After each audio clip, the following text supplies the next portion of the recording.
Nós vamos ficar em pé, por favor, e vamos à leitura do texto bíblico, que está em Números capítulo 13, a partir do versículo de número 25. Números,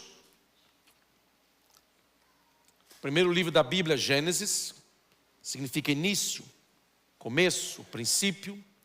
Êxodo significa saída, libertação.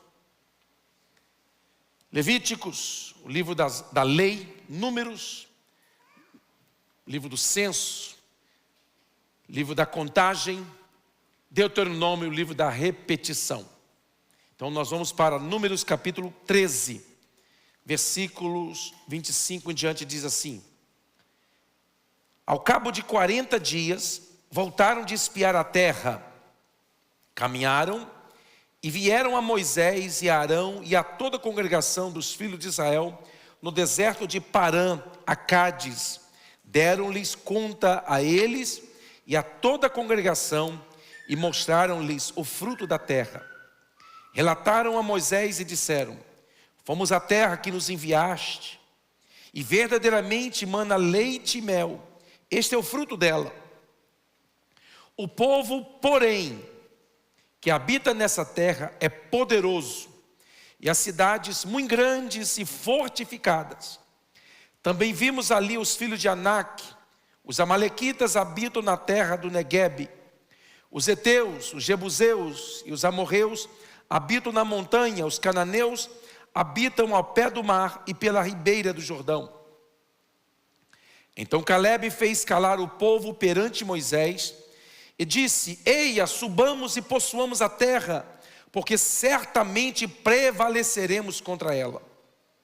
Porém os homens que com ele tinham subido disseram: Não poderemos subir contra aquele povo, porque é mais forte do que nós. E diante dos filhos de Israel infamaram a terra que haviam espiado, dizendo: A terra pelo meio da qual passamos a espiar é a terra que devora os seus moradores. E todo o povo que vimos nela são homens de grande estatura. Também vimos ali gigantes. Os filhos de Anak são descendentes de gigantes. E éramos aos nossos próprios olhos como gafanhotos, e assim também o éramos aos seus olhos. Quantos dizem amém? Amém. Tomando posse das promessas. No caminho da cadeira, repita o tema, por favor. Tomando posse das promessas. Na primeira quarta de dezembro, nós pregamos um tema profético sobre amplia o lugar da tua tenda, da tua habitação. Pregamos de forma profética na primeira quarta de dezembro. Na segunda quarta, pregamos sobre o perigo da distração. E foi uma palavra de Deus muito forte. E no domingo, no primeiro culto, o pastor que pregou aqui, ele pregou a mesma palavra, não com os mesmos tópicos, mas o mesmo tema. E Deus, acredito, Deus estava falando, repetindo o que nós havíamos pregado na quarta-feira. E hoje eu quero falar sobre tomando posse das promessas de Deus. Estamos diante de mais um ano. Dentro de alguns dias iremos entrar no ano de 2026. E quando temos diante de nós a bênção de podermos entrar em mais um ano, nós precisamos levar em conta o fato de que Deus tem um propósito para as nossas vidas. E Deus tem promessas ainda pendentes na nossa vida que precisam ser cumpridas. Será que tem alguém aqui que tem alguma promessa de Deus pendente? Ou você já recebeu todas as promessas de Deus? Tem promessa pendente? Todos nós temos promessas pendentes. E nós precisamos entender como que Deus trabalha no cumprimento destas promessas. Porque existem promessas que são atos da soberania de Deus. Ele simplesmente decreta, declara, e as coisas acontecem de forma soberana. Muitas das promessas são condicionais à nossa obediência, ao nosso posicionamento. As promessas de Deuteronômio diz: se atentamente ouvirdes a voz do Senhor, se obedecerdes a minha lei, os meus estatutos, essas bênçãos virão sobre ti e te alcançarão. São promessas condicionadas à obediência do povo. Nós precisamos entender que existem promessas que Deus nos faz, que nós precisamos lutar, que nós precisamos conquistar, que nós precisamos exercitar nossa fé, que nós precisamos sair do comodismo e abraçarmos pela fé aquilo que Deus está nos prometendo. No caso do texto lido, Israel tinha acabado de sair do Egito depois de 400 anos de escravidão. As promessas de Deus feitas a Abraão, Isaque e Jacó começavam a se cumprir. Deus havia levantado Moisés para que, debaixo da autoridade divina, ele libertasse o povo de Israel da escravidão do Egito, e assim aconteceu. Quando o povo sai do Egito, a Bíblia diz que eles saíram, Êxodo 12, à meia-noite.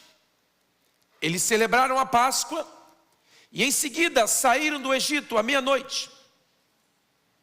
Antes do amanhecer, diz a Bíblia, que o povo de Israel já havia atravessado o Mar Vermelho. E estavam do outro lado, o exército de Faraó havia morrido afogado no Mar Vermelho. As promessas de Deus estavam se cumprindo. O povo havia testemunhado 10 pragas no Egito. O povo estava testemunhando a coluna de fogo que acompanhava o povo durante a noite para aquecer e para iluminar o caminho. E durante o dia uma nuvem que cobria o sol do deserto, protegendo o povo. O povo parou por um instante e Moisés resolveu enviar espias para ver como era a terra de Canaã. A terra que Abraão, Isaque e Jacó haviam morado 400 anos antes. E Moisés tirou um príncipe de cada uma das 12 tribos e enviou para espiar Canaã. E a Bíblia diz que eles espiaram a terra por 40 dias. E depois de 40 dias, eles voltaram com o relatório do que eles observaram ali. Eles trouxeram fruto. Um cacho de uva que precisava ser carregado por 2 homens. Era verdadeiramente uma terra que manava leite e mel. Uma terra onde até hoje, quando você vai ali, você come as frutas, os legumes, e você percebe um sabor diferenciado. Quando eu vou a Israel, no ano que vem estaremos indo, se Deus quiser.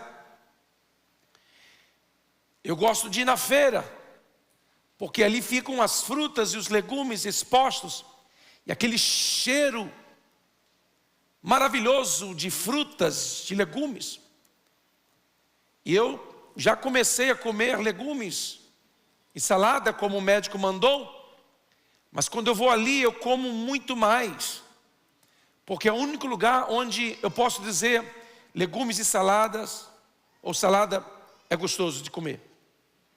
Quando você for lá, você vai concordar comigo. Você vai ver que realmente, pastor, você estava certo. Realmente aqui é diferenciado. A terra manava leite e mel. Aquilo que havia sido dito durante as gerações era verdade. E quando os espias voltaram, a Bíblia diz que 10 dos 12 espias começaram a infamar, a difamar, a falar mal da terra. E eles disseram: olha, verdade, a terra mana leite e mel, está aí o fruto para comprovar. Só que essa terra está infestada de povos, onde os homens são de grande estatura, 8, 10 pés, talvez um pouco mais. Homens de 500, 600 quilos de músculo. Não era de obesidade, mas era de musculatura. Homens preparados para a guerra. Pertenciam àqueles grupos de povos que habitavam ali em Canaã. E os 10 espias disseram: olha, nós não poderemos enfrentar este povo. Este povo é preparado, este povo, eles são guerreiros, eles são treinados, eles vivem em conflitos. E nós somos trabalhadores do campo, trabalhadores de construção. Nós não temos armas, nós não temos preparo físico. E também nós não temos estatura para enfrentar esses homens. Diante deles nós éramos como gafanhotos. E eles, quando olhavam para nós, nos via como gafanhotos também. No meio daquela confusão, Caleb pediu a oportunidade e disse: deixa eu falar. Ele disse: ei, gente, é verdade, a terra está cercada, está cheia de povos fortes, cidades situadas no cume das montanhas como fortaleza. Mas olha, nós temos uma promessa de Deus. Vamos animosamente, vamos subir, vamos partir para cima, porque eles não têm Deus e nós temos uma aliança com Deus. Deus é conosco. Vamos, gente. Só que uma pessoa desanimada já é uma desgraça. Imagine 10. Uma pessoa motivada, ele consegue motivar outras pessoas. Mas um desanimado, se você não tirar ele, ele desanima todo mundo que está ao redor dele. Uma pessoa negativa, uma pessoa que só vê problemas e dificuldades, e só vê defeitos, ele desanima todo mundo que está ao redor. Porque o desânimo é contagioso, assim como a preguiça. Se você anda muito com pessoas preguiçosas, que não gostam de trabalhar, você tome cuidado, se empobrecerá, porque a Bíblia diz que o preguiçoso será pobre. E esses 10 homens conseguiram incitar a multidão. E eles conseguiram fazer com que todo o povo chorasse e se acovardasse diante dos desafios que estavam na presença deles. E aquela atitude do povo soou mal aos ouvidos de Deus. E Deus se irou contra aquela atitude de covardia, de incredulidade. E Deus disse: Moisés, vem aqui, sai do meio do povo. Eu vou ferir todo esse povo de uma vez só. E vou fazer de você um novo povo. Aí Moisés intercedeu pelo povo, para que Deus não matasse o povo todo ali. E muitas vezes eu usei a intercessão de Moisés como um exemplo de intercessão, que se colocou na frente, e Deus não matou. Na verdade, Deus não matou na hora, mas Deus matou com o tempo. Porque quando uma pessoa é uma pessoa negativa, quando a pessoa ela só vê problemas, quando uma pessoa só vê dificuldades, só matando. Tem como mudar uma pessoa? Presta atenção nisso. Nós cristãos, nós precisamos entender que existe um tempo de Deus na nossa vida que nós podemos mudar, que nós podemos mudar radicalmente, sabia disso? Se você passar esse período da sua vida, que varia de pessoa para pessoa, é muito difícil. Um crente velho que tem uma cabeça engessada, que ele não consegue ver, que diante dos problemas ele está sempre reclamando, sempre negativo, é muito provável que essa pessoa vai morrer desse jeito. Não vai mudar. Deus disse: olha, eu prefiro matar todo mundo e começar de novo. Mas Moisés disse: não, Deus. O que o povo vai dizer? As nações vão dizer que o Senhor não teve condições de levar o povo, por isso matou todos eles. Deus disse: tudo bem, não vou matar agora, mas faça o seguinte, Moisés. Por cada dia que eles espiaram a terra, 40 dias, eu vou punir o povo com 40 anos de espera. Enquanto o último desses que murmuraram não morrer, o povo não entra. Deus perdoou? Ele não matou na hora, mas matou com o tempo. Não entrou nenhum dos 600 mil homens que saíram do Egito. Não entrou nenhum, a não ser Josué e Calebe. Eu pergunto, quais são os nomes dos 2 espias que falaram bem da terra, que foram corajosos e valentes? Josué e Calebe. Cite o nome de pelo menos um dos 10. Um dos 10, só lendo na Bíblia, só colando. Por quê? Porque os covardes, a história se responsabiliza de apagar a memória deles. E o nome deles ficou registrado só para servir de exemplo para nós. A pessoa, quando se acovarda, sabe o que está acontecendo? Ele vira as costas para o inimigo. Quando você lê em Efésios 6, a armadura de Deus, ali em Efésios 6, você vai ver que tem o capacete da salvação, a couraça da justiça, o cinto da verdade, os pés na preparação do evangelho da paz, o escudo da fé, a espada do Espírito. Você está vendo que não tem arma para as costas? Sabe por que não tem arma para as costas? Porque quando alguém se acovarda, ele se torna desprotegido. Ele se torna alvo do inimigo. Por isso que nós precisamos aceitar os desafios, as promessas de Deus para nós, com fé, mesmo não vendo o que Deus disse, mesmo não tendo diante dos nossos olhos os recursos que Deus disse que vai prover. Mesmo não sabendo como vai acontecer, nós precisamos, como povo de Deus, descansar na fidelidade de Deus, confiar de que se Ele prometeu, Ele é fiel para cumprir. Quantos dizem amém? Você quer ser conhecido como Josué e Calebe ou como os 10 espias? Quem quer ser conhecido como os 10 espias? Nem eu vou levantar a minha. Quem quer ser conhecido como Josué e Calebe? Para você deixar um legado de coragem, de ousadia e de fé, você vai precisar ter que aceitar desafios na sua vida cristã, passar por lutas e tribulações e perseverar. Os filhos de Israel, eles listaram aqui 6 povos, 6 grupos de pessoas que habitavam em Canaã,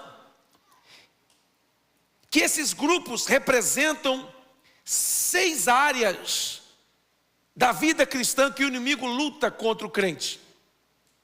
Ah, pastor, mas hoje não tem mais os anaquins, os nefilins, hoje não tem mais os amalequitas, os amorreus, os cananeus, os heteus, os jebuseus. Não tem mais, verdade. Esses povos já não existem mais. Mas o espírito maligno que atuava na vida das pessoas desses grupos étnicos, os demônios que atuavam na vida dessas pessoas não morreram. Eles mudaram de nome. Eles fizeram um upgrade no nome. Eles mudaram de forma de trabalhar, mas trabalham do mesmo jeito. Sabe por quê? Porque o diabo desde o início nunca criou algo novo, porque só Deus tem poder de criar coisas novas. O diabo, ele sempre usou a mesma estratégia, a mesma forma dele trabalhar. Você quer saber como ele quer fazer na sua vida hoje? É só você olhar na Bíblia como ele fez no passado. Ele vai tentar fazer do mesmo jeito. E é por isso que está escrito na Bíblia, para que você possa olhar e ver lá atrás como ele trabalhou e entender como ele tenta fazer hoje. Você quer saber? Nesses grupos. Então vamos para a Bíblia. Está na Bíblia aí. O primeiro grupo que eles listaram aqui são os filhos de Anak, ou os Anaquins, ou os Nefilins. Era um povo gigante que causava medo.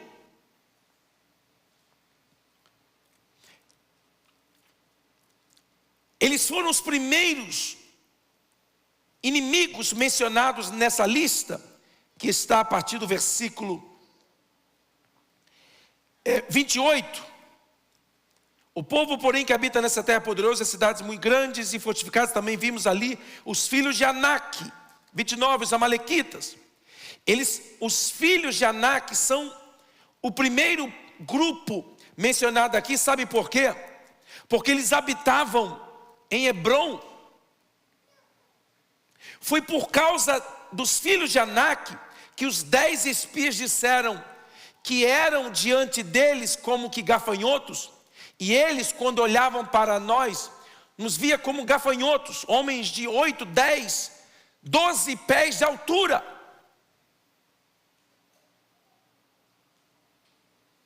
Sabe qual é o inimigo que os filhos de Anak representam? O medo. Deus fez promessas para você, sim ou não? O inimigo vai tentar lutar contra a promessa de Deus na sua vida através do medo. Porque o medo paralisa. O medo traumatiza. O medo faz com que pessoas percam grandes oportunidades na vida.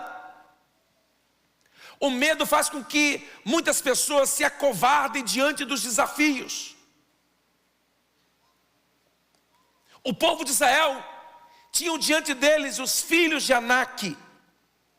E nós temos diante de nós, que querem nos impedir de conquistar as promessas de Deus na nossa vida, o medo. Será que vai dar? Será que vai dar certo? Será que eu vou conseguir?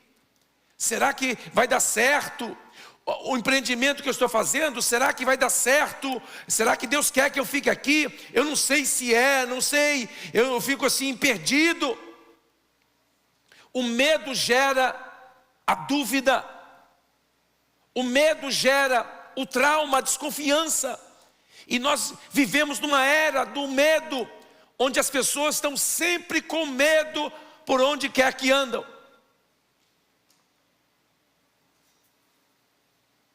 Tem pessoas que têm medo até mesmo da sombra. Desconfiam de tudo, de todos. Pessoas que foram enganadas têm medo de ser enganadas de novo. E ficam preocupadas pensando que todo mundo vai lhe passar a perna. Todo mundo vai ser o espertalhão. E aí passa a não acreditar em ninguém, não confiar em ninguém. E usam a Bíblia de forma errada. Quando dizem: maldito o homem que confia no homem. Eu não confio em ninguém, eu só confio em Deus. Maldito o homem que confia no homem. Ei, crente, quando a Bíblia diz maldito o homem que confia no homem, significa maldito o homem que confia nele mesmo. Existem pessoas confiáveis, sim ou não? Sim. Mas o medo faz com que você coloque todo mundo na mesma categoria. O primeiro inimigo que eles tiveram que enfrentar, os filhos de Anak, homens de grande estatura, que causavam medo diante dos israelitas. Quando eles viram os filhos de Anak saindo, treinando, eles disseram: que isso? Não temos como vencer este povo. Olha o tamanho desses homens. Olha a força, olha a musculatura desses homens. Eles olharam com os olhos naturais. E eles chegaram a uma conclusão baseado no que estavam vendo. Ei, meu irmão, se você tem uma promessa de Deus, você não pode se deixar levar por aquilo que você está vendo. Você precisa confiar de que se foi Deus quem prometeu, Ele é fiel para cumprir. Quando tem promessa de Deus aqui, diga glória a Deus. Eles disseram, nós éramos como um gafanhoto diante dos olhos deles. Se nós quisermos possuir as promessas de Deus na nossa vida, nós vamos ter que mudar a nossa forma de falar. Não há como possuir as promessas de Deus usando uma linguagem de incredulidade. Não há como possuir as promessas de Deus falando de forma negativa. Eu vou fazer, mas eu acho que não vai dar certo. Eu penso que não. Eu não acho que vai dar isso. Vamos tentar, mas assim, eu acho que não vai dar. Quase certeza que não vai dar. Se nós quisermos possuir as promessas de Deus, nós vamos ter que atualizar a nossa linguagem com as promessas de Deus. Se Deus disse que Ele nos deu a terra, nós não poderemos ou não podemos nos deixar influenciar por aquilo que estão diante dos nossos olhos, pelo tamanho dos problemas que estão diante de nós. Nós precisamos, pela fé, declarar: se Deus prometeu, Ele irá cumprir. Eu vou partir para cima, não sei como, não sei de onde, não sei quando. Uma coisa eu sei, eu vou experimentar e conquistar essa promessa de Deus na minha vida. Eles precisavam mudar a forma deles pensar. Eles precisavam mudar a forma de falar.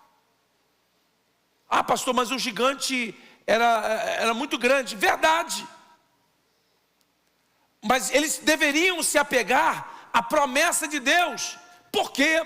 Porque quando Deus promete, meu irmão, descanse. Se Deus te deu uma promessa este ano, descanse nas promessas de Deus. Confie. Pastor, Deus falou que vai acontecer este ano. Meu irmão, o ano não acabou. Até o dia 31 é 2025, meia-noite. Se meia-noite e 1 não aconteceu, pastor, então foi Deus que falhou? Não, foi o profeta que não orou direito. Foi o profeta que entregou a mensagem da carne. Porque se fosse Deus, aconteceria. Sim ou não? Se Deus deu data e não aconteceu, mude sua linguagem. Não tem como possuir as promessas de Deus com a linguagem de incredulidade. Você vai precisar falar pela fé. Pastor, as pessoas me perguntam se eu estou bem, e eu falo que acho que não sei. Ou então mais ou menos. Meu irmão, se você está mais ou menos, você não está. Quem está mais ou menos não está. Eu estou mais ou menos. Mais ou menos não está.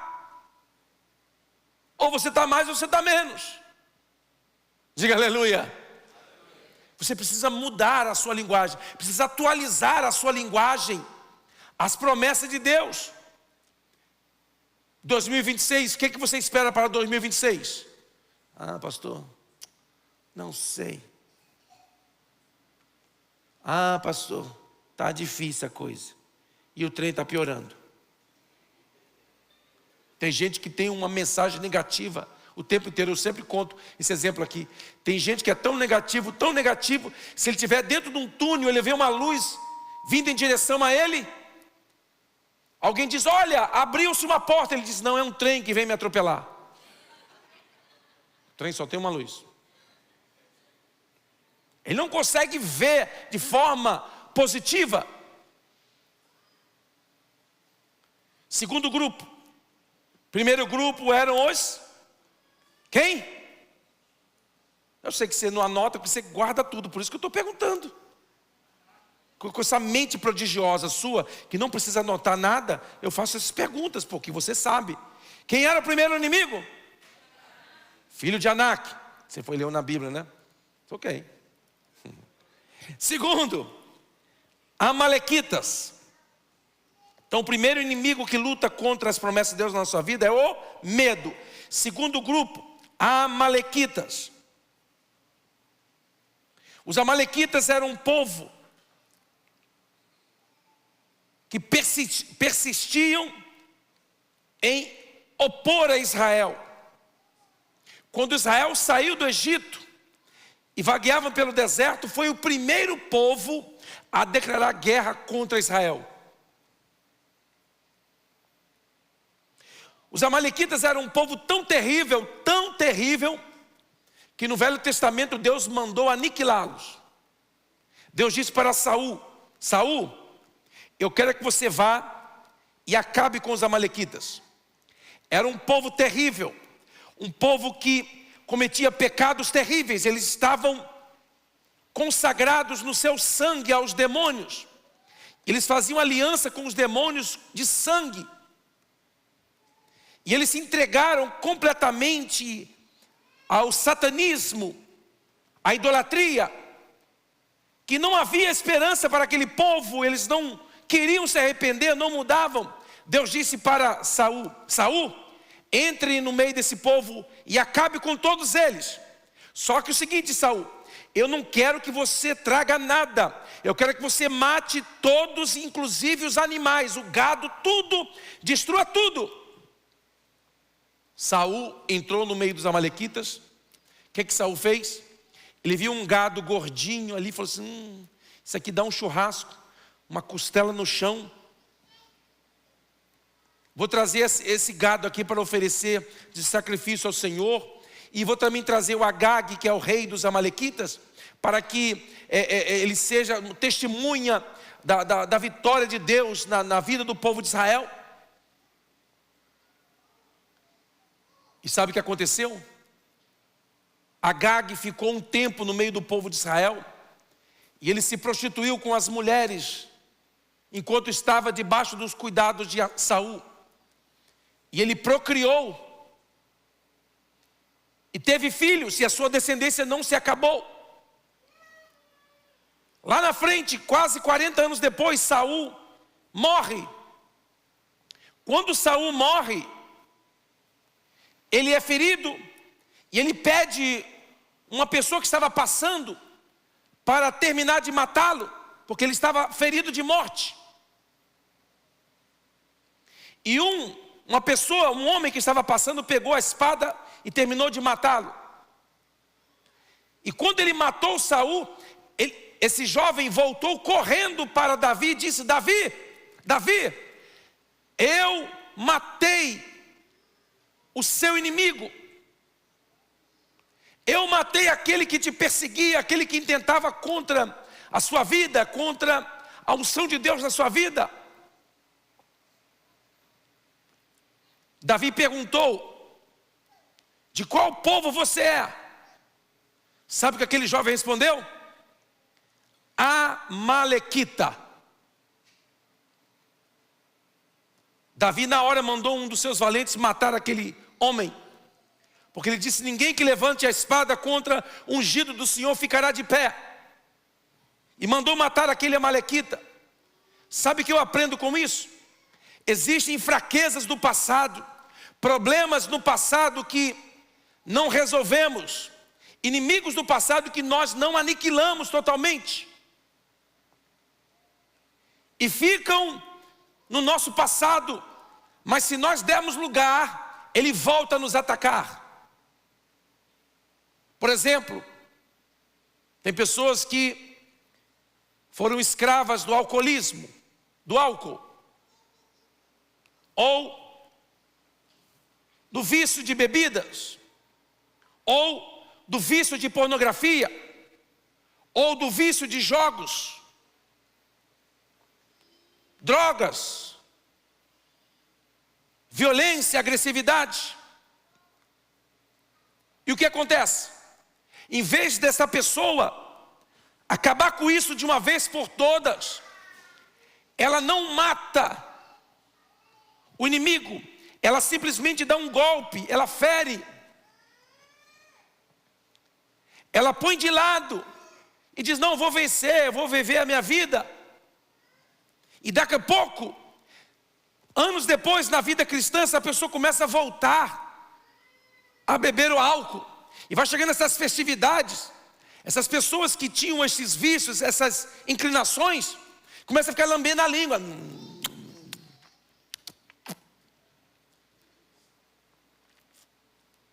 Por quê? Porque são inimigos que você não aniquilou no passado. E o diabo vai tentar te derrotar, trazendo de volta os inimigos que você não venceu totalmente. Silêncio na igreja, danado.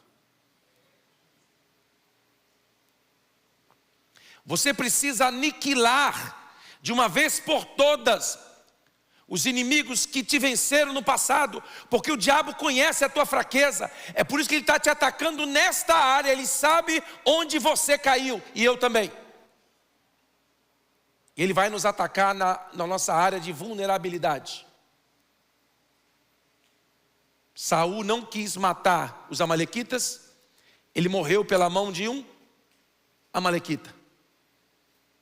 Se você não aniquilar os inimigos que se levantam contra você, de uma vez por todas, eles voltarão com força dobrada. E nós que somos crentes, já há algumas décadas, somos testemunhas disso. Crentes que viveram um tempo, experimentaram o novo de Deus, experimentaram uma renovação, o poder de Deus, e depois voltaram à prática dos mesmos pecados que abandonaram no passado. Por quê? Porque é a forma do inimigo tentar te fazer impedir você de possuir as promessas de Deus na sua vida. E você já disse não muitas vezes, mas cada Natal que passa parece que o não está diminuindo o volume.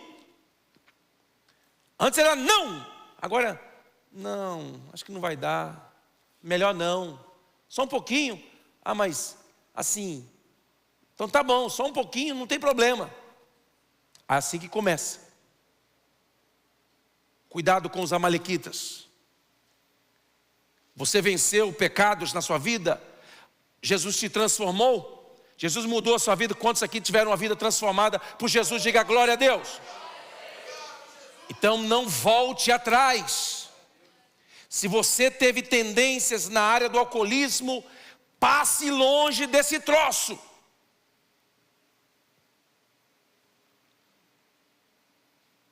Tome Coca-Cola. 0. Só para se sentir melhor, mas é tudo a mesma coisa.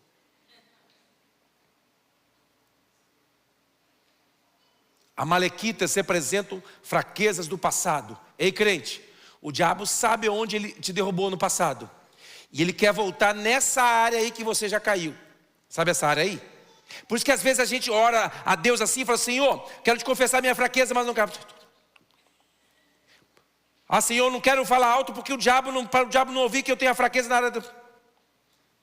Não, o diabo sabe.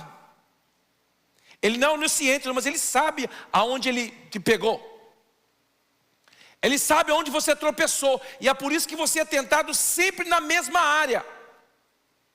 Alô? Estou muito quieto. Começa a ficar preocupado.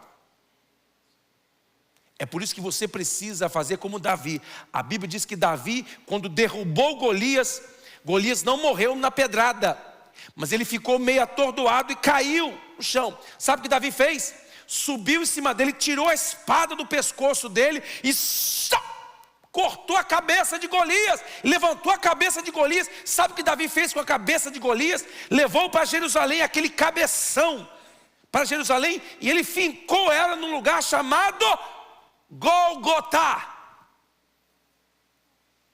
chamado caveira. Sabe o que ele estava dizendo?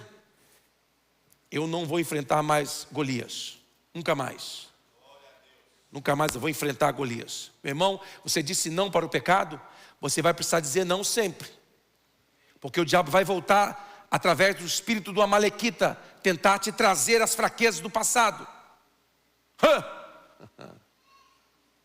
Ah não, pastor, estou aqui na festa com os meus amigos aqui, mas eu não vou participar não, pastor. Mas aqui é Jack Daniels, aqui é tudo que você pensar, com abacaxi, com menta, com tudo que pensar. Então, pastor, mas glória, eu estou liberto, mas o cheiro, eu estou liberto. Cuidado. Os amalequitas, o espírito do amalequita está aí, esperando você dar uma brecha. Aleluia. você precisa vencer totalmente seus inimigos. Terceiro grupo, heteus. Forças estabelecidas que ocupam espaço prometido por Deus.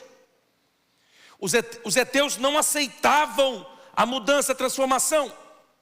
Eles habitavam nas cidades montanhosas e fortificadas. Eles são os invasores que precisam ser expulsos da terra. Heteus simboliza que você precisa conquistar o seu território, a sua área de autoridade, de atuação. Você precisa entender o que Deus tem na sua vida, para você não ficar medindo força com seu irmão. Você tem um território e você precisa saber a sua área de atuação, porque a unção de Deus, ela flui quando você tem consciência de quem você é e da sua área de atuação. Deixa eu exemplificar isso no Novo Testamento. Jesus Cristo foi para Gadara. Ele foi expulsar o demônio de um homem que morava nos sepulcros. E quando ele chegou, ele disse: sai desse homem. Os demônios que estavam naquele homem eram uma legião de demônios. Uma legião de soldados romanos era composta de 6.000 soldados. 6.000 demônios. Aí os demônios disseram: olha, se nos expulsas, não nos mande para fora dessa região. Mande que entremos nos porcos. Jesus Cristo disse: vai. E eles entraram. E a Bíblia diz que uma manada de 2.000 porcos. Então se eram 6.000 demônios e 2.000 porcos, quanto demônio por porco? 3. Até o porco precisou de 3 demônios para dirigir ele para o buraco.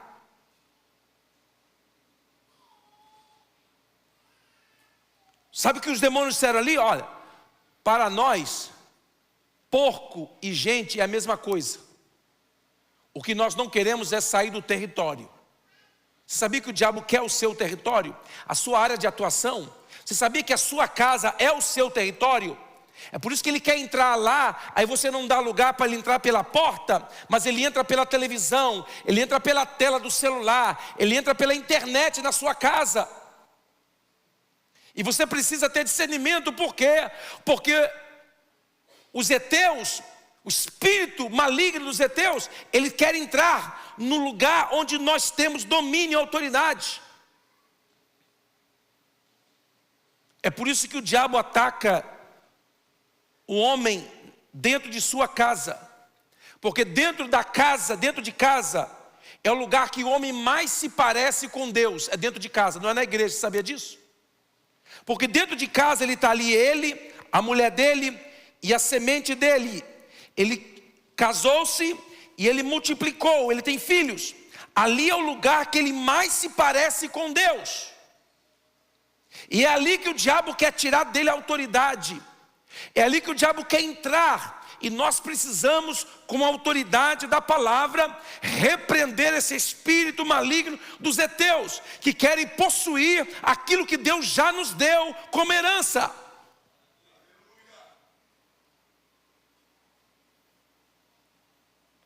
Você precisa conquistar a área de sua chamada. Deus te deu uma chamada, sim ou não? Quantos aqui tem uma chamada de Deus?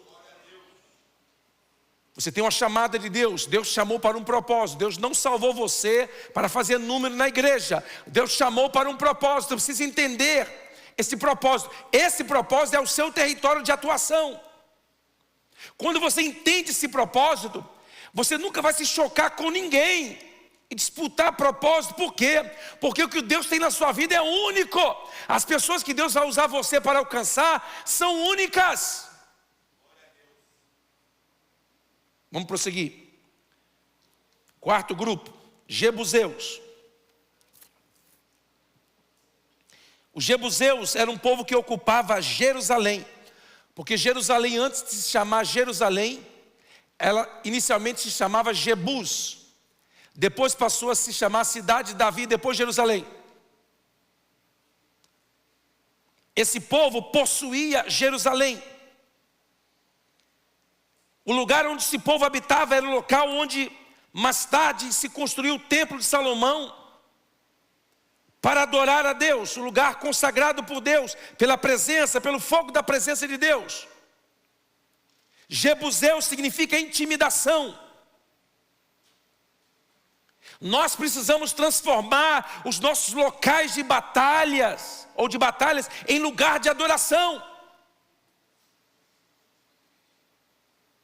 Aqui é um lugar de batalhas. Muitas pessoas entram aqui com problemas, com dificuldades, com impossibilidades, com respostas, com laudos terríveis. E aqui é um lugar onde muita gente tem alcançado o favor e a misericórdia de Deus, e na sua batalha espiritual transformou esse lugar num lugar de adoração.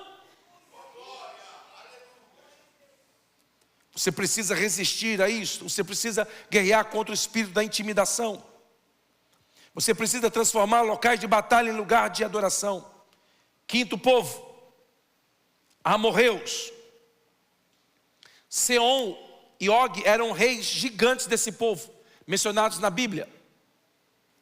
A Bíblia chega a mencionar o tamanho da cama de um desses reis. Um homem enorme.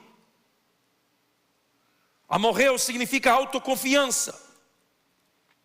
Esse é o único povo que Deus disse: olha, eu vou pelejar por você. Os outros vocês vão ter que encarar, mas esse aqui eu vou ter que pelejar por você.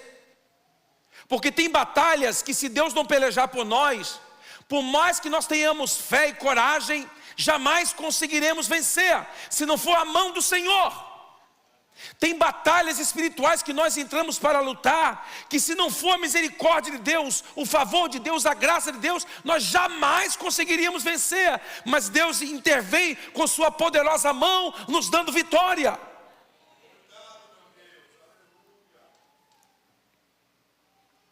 Eles moravam nas cidades que foram construídas no cume dos montes, das montanhas, e eram altamente fortificadas. A autoconfiança. Muitas das vezes nós confiamos na nossa experiência. Eu já passei por tanto, já sou crente há 200 anos. Eu sou crente há tanto tempo, isso aí não vai acontecer comigo. Geramos uma autoconfiança, parece que sabemos de tudo. Aí Deus quer fazer algo novo, a gente não aceita. Por quê? Porque eu nunca vi. Se eu nunca vi, Deus não pode fazer. Tem uma época lá em Boston que foi um pastor lá, e eu fiquei com ele andando lá um tempão, muitos anos atrás isso. E ele tinha um dom de orar e as pessoas receberem restauração de ouro nos dentes. Aí muitos pastores questionavam, diziam que não era de Deus, e diziam que era coisa do diabo. Eu falei: meu Deus do céu, o diabo está dando ouro agora. Se fosse um dente de pau, eu até concordava que era o diabo, mas não era, é de ouro. Aí eu colei naquele pastor, falei: quero ver esse trem aí. Vou ver que negócio é esse. Que negócio é esse? Nunca vi isso. E alguns pastores criticando, falando mal, alguns até murmuravam. E eu não falo nada, porque eu aprendi o seguinte: quando eu não entendo o que Deus está fazendo, sabe o que eu faço? Nada. Be quiet. Zip it up. Caia-te. Se você não entende por que o irmão está ali pulando um pé, cuidado, não se meta. Porque você pode estar atribuindo uma obra do Espírito ao diabo. Isso se chama blasfêmia contra o Espírito Santo. Melhor coisa de fazer é fazer o quê? Feche o olho e dá glória a Deus. E cuide da sua vida. Tem gente que é mestre em saber o que é de Deus e o que não é. Isso aqui é de Deus, isso aqui não é. Meu irmão, tome cuidado. Se Deus não falou com você, você não tem certeza absoluta, não fale nada. Aí eu perguntei, porque quando ele orava, ele falava: Senhor, manda. E ele morou muitos anos na Argentina, e ele orava um português meio espanhol: Senhor, manda Arcângel, Miguel, Gabriel. Aí eu perguntei para ele, eu falei: pastor, por que o senhor pede Gabriel e Miguel, e Serafim e tudo? Falei: por que o senhor pede isso? Porque na Bíblia não tem isso, pastor. Que negócio é esse? Você está mandando em Serafim? Perguntei, ele estava andando de carro comigo. Pastor, me explica isso aí, eu quero entender.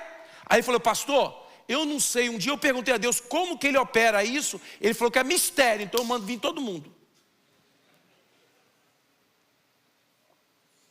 E sabe como ele orava?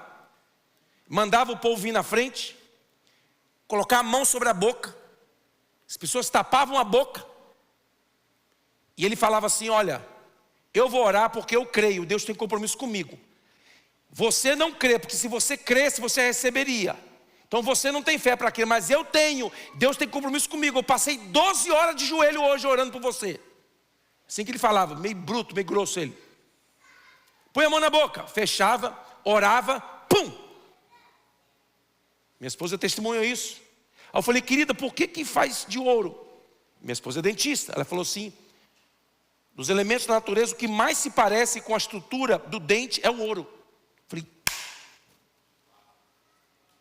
dilata como o dente. Não é, querida? Ela sabe o que está falando.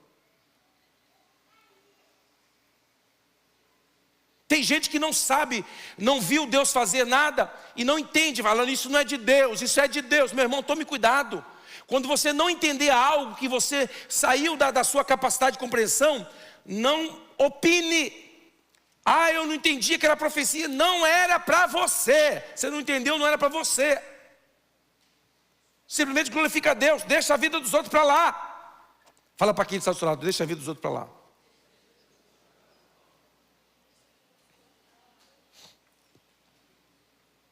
E último lugar, os cananeus, que representam o mundanismo. Os cananeus praticavam o infanticídio. Eles tinham um deus, uma estátua chamada Moloque, que era toda feita de bronze, e ela ficava no meio do lixo que eles queimavam. Então aquela estátua ficava incandescente, e na mão daquela estátua tinha uma bacia, que por causa do fogo que não parava de queimar, o bronze ficava avermelhado por causa do fogo. Sabe o que eles faziam? Pegavam crianças e jogavam na bacia e fritavam vivas as crianças. E para tapar o barulho do grito das crianças, eles batiam tambores. Povo terrível. Os cananeus representam o mundanismo. Eles praticavam religião sem arrependimento. Israel caiu várias vezes no pecado dos cananeus. De vez em quando eles flertavam com a idolatria, e Deus tinha que trazer o juízo para chamar a atenção de Israel para se voltar para Deus. Então, recapitulando: o primeiro grupo, os filhos de Anak, representam o medo, o espírito do medo. Segundo, os amalequitas, que representam as fraquezas do passado, problemas mal resolvidos. Ei, irmão, esse problema que você tem com a sua família aí, esse falta de perdão que um tio seu ou um parente seu fez ou falou ou te ofendeu, você tem que perdoar isso aí, meu irmão. Você tem que virar a página disso daí. Os heteus simbolizam a conquista do seu território. Os jebuseus, a intimidação. Os amorreus, a autoconfiança. Os cananeus, o mundanismo. Meus irmãos, hoje em dia, você vai a igrejas que elas não se parecem com igreja, mas se parece com um parque de diversão, onde nos cultos o pastor distribui pipoca para os crentes assistir o culto comendo pipoca. Eles não oferecem um evangelho da cruz de Cristo, mas é entretenimento, é diversão. Eles não podem confrontar as pessoas com o estilo de vida que as pessoas estão vivendo, mas eles têm que deixar as pessoas viver, porque se você falar a verdade, você vai tirar os jovens da igreja. Se você falar contra o sexo livre, contra o uso de drogas, de jogatina, o povo vai sair da igreja. E essas igrejas ficam tentando abraçar todo mundo. Vem do jeito que está, e pode ficar do jeito que você veio. Pode te cantar no louvor, porque o que Deus está olhando é o coração. Você pode vir de qualquer jeito, porque o que Deus olha é para o coração. Meu irmão, Deus não olha apenas para o coração. O que Deus quer é só o coração, como se no céu fosse um açougue que tivesse só coração pendurado lá. Deus quer o seu ser por completo. Igreja precisa ter cara de igreja. Aleluia. Igreja precisa ser um lugar de reverência, onde as pessoas vêm adorar a Deus, onde a palavra é pregada sem compromisso com as coisas deste mundo. Tem uns crentes que se convertem, mas ficam com saudade do mundo. E querem que a igreja celebre as festas que ele celebrava no mundo, mas ele não quer ir para o mundo, mas ele quer trazer o mundo para dentro da igreja. E muitos pastores cedem à pressão. Está todo mundo fazendo, pastor, está todo mundo fazendo. Pastor, vamos fazer uma escola de samba aqui na aba, que está todo mundo fazendo, pastor. Vai chegando no carnaval aí, vamos fazer aí um grupo. Tem um grupo aí, pastor, chamado Abatuque, que está na Bíblia. Abacuque, não, Abatuque. De vez em quando me dão umas ideias assim. E aí descaracterizam a igreja. Pastor, mas a igreja pode pintar de parede preta? Meu irmão, não adianta ter a parede branca e estar com os olhos cheios de adultério. Não adianta ter a parede branca e ter o coração cheio de política, cheio de disputa com os irmãos. Não é a cor da parede que define a espiritualidade de uma igreja. Ninguém dá glória a Deus, eu não estou nem aí, eu também falo. Nós temos que combater o mundanismo. Sabe o que é mundanismo? É o pecado que quer entrar dentro da igreja. É o pecado que quer entrar. Lá na Europa tem uma igreja que foi o coração de um grande avivamento mundial. Sabe o que aconteceu com a igreja? Hoje, você entra na igreja na Europa e lá você vai caminhando em direção ao público, tem um bar de bebida de todos os tipos, bebidas exóticas. Já não é mais a igreja. O local da igreja, o santuário se tornou um salão de festas, um restaurante, e o lugar onde se servia a palavra de Deus, se pregava a palavra de Deus, se tornou um bar, onde as pessoas vão ali beber bebidas exóticas. Sabe o que é isso? O mundo entrou na igreja, foi entrando devagarzinho, quando viu, tinha tomado conta. Igreja só funciona se for igreja. Igreja só funciona se ela começar do jeito bíblico, do jeito de Jesus. Amém ou não? Eu falei para o pastor Davis aqui, conversando com ele, ficou lá em casa, eu falei para ele, tem igreja de 10 mil membros no Brasil, eu não quis nem saber. Falei para ele, pastor, você vai abrir uma igreja em Orlando? Vou. Então abre a igreja do jeito certo. De que jeito que é o certo? Igreja não se abre, igreja nasce. Igreja nasce com conversão. Esse negócio de abrir um lugar e fizer uma campanha pesadíssima de marketing, trazer cantores famosos e arrebanhar os crentes de outra igreja, isso não é igreja, isso é clube gospel. Igreja nasce. Ei, igreja só funciona se for feita do jeito certo, do jeito de Jesus. E Jesus disse, olha, eu vou dar poder a você para testemunhar. Você vai sair, você vai pregar. E quando você pregar, você vai transformar as pessoas. Tanto é verdade que na igreja primitiva só foi construído templos como esse, local de adoração, 300 anos depois. No início era na rua, era no canto, era nas casas, na beira de um rio. Igreja tem que ter cara de igreja. Vamos estar em pé. Em 2026, a aba vai ficar com mais cara de igreja do que teve em 2025. É culto, você chega aqui, é biblada, pá, pá. Palavra de Deus no crente. Toma-lhe palavra, pastor, não tem uma mensagem de motivação. Essa que eu acabei de pregar é de motivação. Essa palavra de motivação, estou motivando você para viver uma vida com Deus, para romper com o mundo, para experimentar as promessas de Deus. Os mesmos inimigos que enfrentaram Israel há 3, 4 mil anos atrás, são os mesmos que hoje, disfarçados com outros nomes, que querem fazer com que o povo de Deus paralise, que quer fazer com que alguns crentes se acovardem, que quer fazer com que alguns crentes olhem para o tamanho da dificuldade e falem, pastor, não pregue essa mensagem não, você vai afugentar o povo, você vai afastar o povo. Meu irmão, um bom tempo eu passei pregando sobre prosperidade, depois eu passei a pregar positivismo, gosto, não deu certo, eu comecei a pregar esse evangelho, não é que a igreja cresceu? E no ano que vem se prepare que a igreja vai crescer muito mais. Eita glória! E como vocês são crentes de quarta-feira, vocês merecem ouvir de primeira mão. Ontem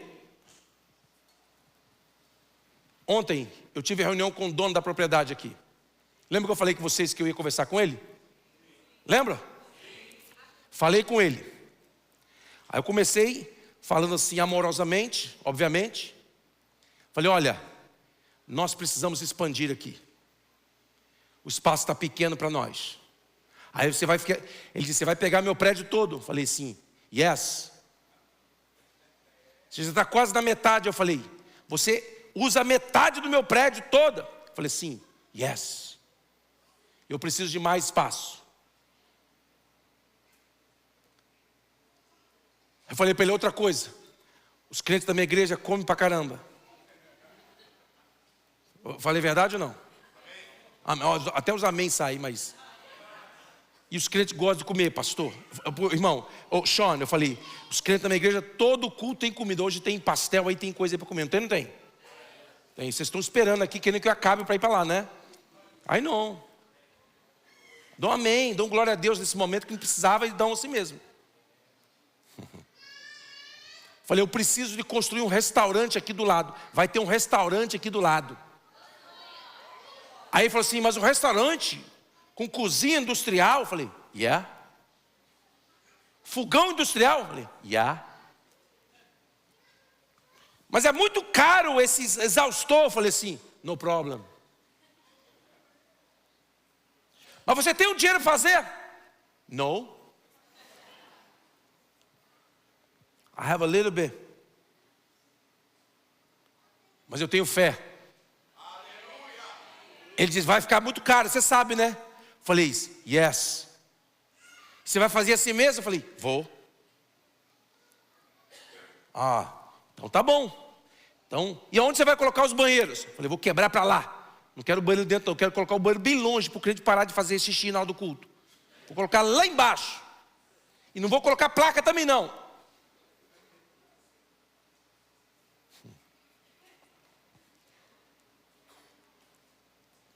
Ah, mas está muito longe o banheiro. Eu falei assim, yes, I like it. Do lado de lá, você lá na suíte 8 o banheiro. Então você vai pensar 2 vezes para sair para fazer xixi. E para tomar água. Colocar o bebedouro lá, depois do banheiro ainda. Porque o crente vem para a igreja, parece que ele come carne seca antes de vir para o culto.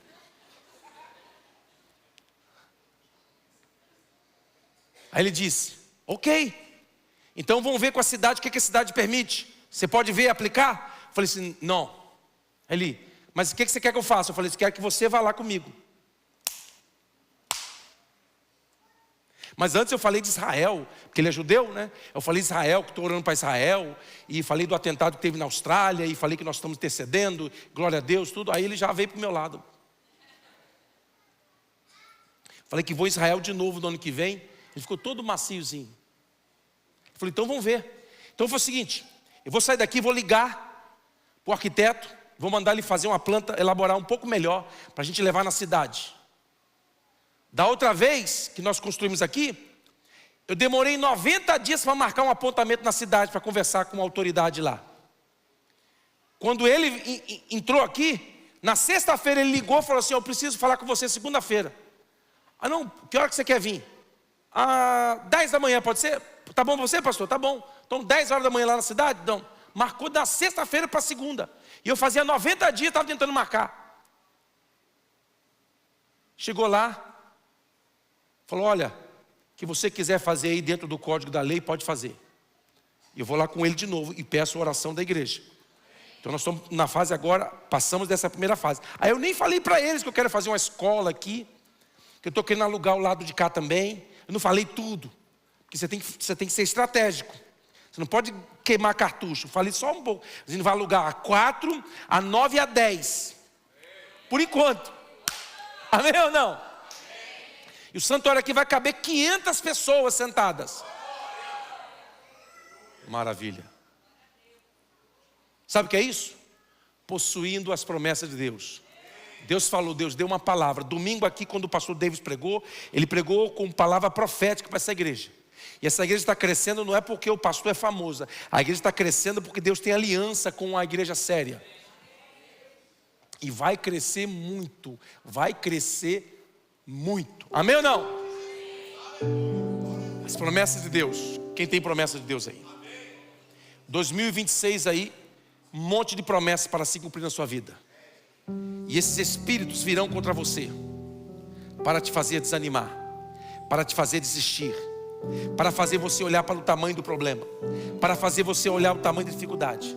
Mas em nome de Jesus Cristo, você vai receber o mesmo Espírito que estava sobre Josué e Caleb.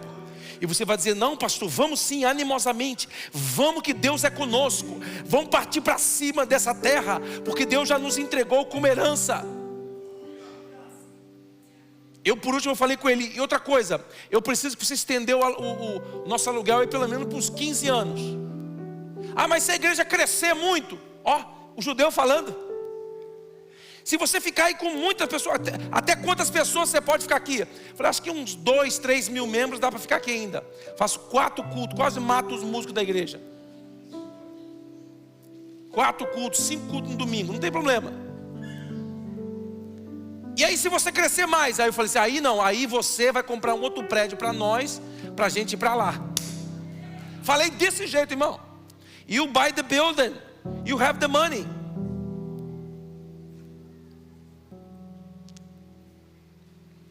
Sabe o que é isso? Possuindo a terra, na visão de Deus, sabendo que Deus nos entregou. Ah, pastor, mas você deve estar malado, cheio de dinheiro. Não estou, irmão. É fé. E você, se for da vontade de Deus, não tivermos empecilho na cidade, e nós cremos que não teremos, nós vamos expandir, vamos construir isso tudo no ano que vem. Se Deus quiser, até o final do ano que vem, eu creio, eu espero que até o final do ano que vem nós já estaremos com tudo ampliado, com a estrutura toda estabelecida, montada, para a glória de Deus. Aí você diz: mas como, pastor? Mas como? Eu não sei como, mas que vamos fazer, vamos. Sim ou não? Vamos partir para cima, porque Deus nos entregou essa terra como herança. Você que tem promessas de Deus na sua vida, 2026 vai ser o ano do sobrenatural na sua vida. 2026, Deus fará algo sobrenatural na sua vida. 2026 vai romper na sua vida, vai romper algo espiritual para a glória de Deus. E você vai começar a viver algo sobrenatural de Deus. Eu declaro sobre a sua vida, sobre a vida desta igreja, em nome de Jesus Cristo. Pai, toma cada um de nós nas tuas mãos. A tua palavra foi pregada, Senhor. Que teu Espírito trabalhe em cada mente, em cada coração, produzindo a fé, para que o teu povo possa crer e tomar posse das tuas promessas.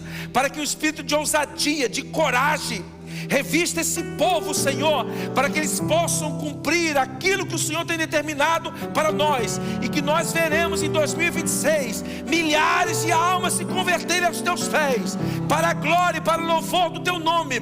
Nós veremos milagres sobrenaturais acontecerem diante dos nossos olhos, porque o Senhor é fiel para cumprir tudo aquilo que o Senhor promete. Em nome de Jesus, amém. Quantos recebem com amor essa palavra?